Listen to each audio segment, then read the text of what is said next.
اللہ تعالیٰ کبھی آزمائش کے لیے اس کے رزق میں تنگی کرتا ہے تو وہ شکوہ کرتا ہے کہ میرے پروردگار نے میری اہانت کی، میری توہین کی، میری بے عزتی کی، یعنی چاہیے تو یہ تھا کہ مجھے بہت کچھ ملتا، لیکن معاذ اللہ اللہ تعالیٰ نے میری بے عزتی کر کے مجھے بہت کم دیا، شکوہ کرتا ہے۔ اللہ تبارک و تعالیٰ آگے یہ فرماتے ہیں کہ اگر یہ رزق میں تنگی آتی ہے تمہارے تو در حقیقت اس کی وجہ تمہارے اعمال ہوتے ہیں۔ رزق میں تنگی کے دو مطلب ہیں۔ ایک مطلب تو یہ ہے کہ آمدنی کم ہو اور اتنی کم ہو کہ اس میں گزارا نہ ہو سکتا ہو، یا کم ہوتا، بہت ہی تنگی کے ساتھ گزارا ہوتا ہو،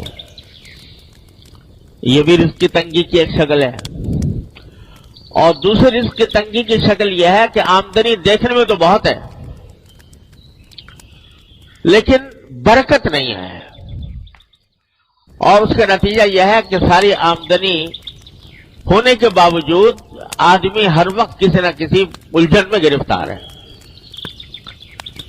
اور آج کل یہ صورت بہت کثرت سے پیش آتی ہے۔ اچھے خاصے مالدار لوگوں کو جن کی آمدنیاں بہت زیادہ ہیں، ان کو بھی یہ شکوہ کرتے سنا کہ پتہ نہیں کہاں سے پیسہ آتا ہے، کہاں چلا جاتا ہے۔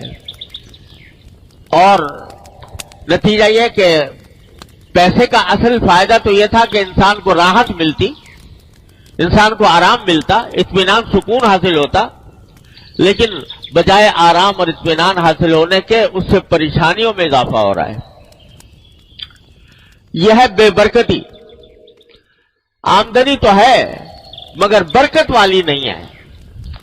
اللہ تبارک و تعالیٰ جب برکت عطا فرماتے ہیں تو تھوڑی آمدنی میں انسان کو سکون آرام مل جاتا ہے، راحت میسر آ جاتی ہے۔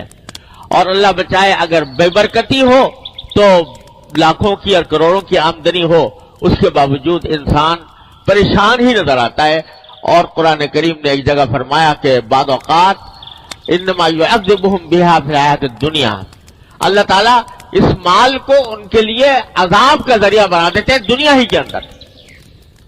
یعنی مال تو بہت ہے لیکن مال کی حصول میں، اس کی تلاش میں، اس کے جو سرگرداں ہیں، تو اس میں دن کا چین میسر ہے، نہ رات کا آرام میسر ہے، نہ بیوی بچوں کے ساتھ وقت گزار سکتے ہیں، نہ اپنے گھر والوں کے ساتھ اطمینان کے ساتھ بیٹھ سکتے ہیں، راحت میسر نہیں۔ پیسہ ہے مگر راحت نہیں۔ یہ بھی رزق کی تنگی کی ایک بدترین شکل ہے۔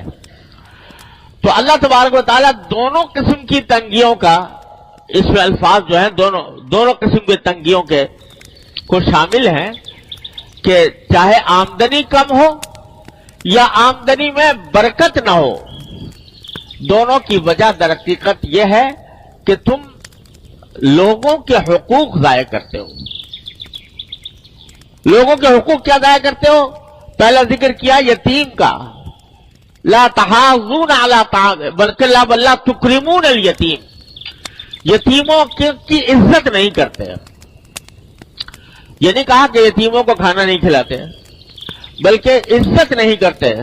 مطلب یہ کہ اول تو یتیموں کی دیکھ بھال میں تمہاری کمی ہے، اور اگر کبھی کوئی کرتا بھی ہے تو اس کا جیسا اکرام ہونا چاہیے، جیسی عزت ہونی چاہیے، اس قسم کی عزت اس کو نہیں دیتے ہیں۔